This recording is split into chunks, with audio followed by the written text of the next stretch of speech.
This is not an ordinary portrait. It's called The Fortunate Slave, and it was painted in 1734 by the English painter William Hall.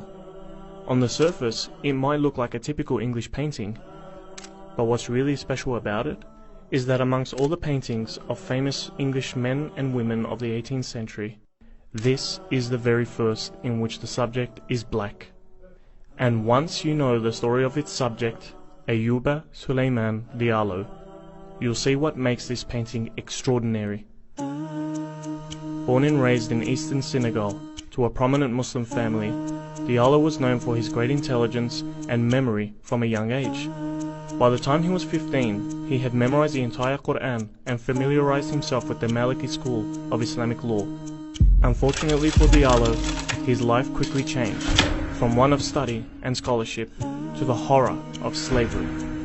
Senegal was a major victim of the transatlantic slave trade, and by the age of 30, he was captured, enslaved, and shipped to the United States. Despite the cruelty and abuse he faced, Diallo remained devoted to his Islamic rituals, going into nearby woods to pray 5 times a day. After a child humiliated him and threw dirt in his face during prayer, Diallo decided to flee the plantation only to be recaptured and imprisoned. Diallo decided to write a letter from prison to his father in Africa.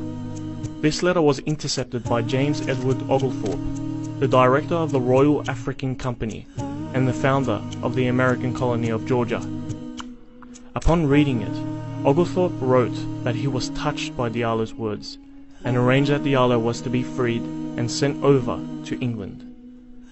When Diallo arrived in 1733, he was greeted as a free man amongst the people of England. He made friends in the circles of the elite and would often debate with Christian priests and bishops. At a time known for its extreme racial prejudice, people were impressed with his intelligence, monotheistic beliefs, and piety. Diallo was approached by William Hall to paint his now famous portrait. What makes this portrait significant is not just the presence of a black man, it's the way he's depicted. When people of African descent were painted in the 18th century, they were almost always shown in racist and demeaning ways. Facial features were exaggerated unnaturally, and they were never the subject of the painting, usually being reduced to the background as scary and inhuman figures. This portrait was the first to depict an African Muslim ex-slave as not only human but noble. His posture and frontal direction were chosen to make him more likable, and his expression is pleasant rather than evil or disturbed. However, what really stands out is the red book hung around his neck. This book is one of 3 Qur'ans Diallo had written purely from memory during his imprisonment. In many ways, this portrait sums up his incredible story.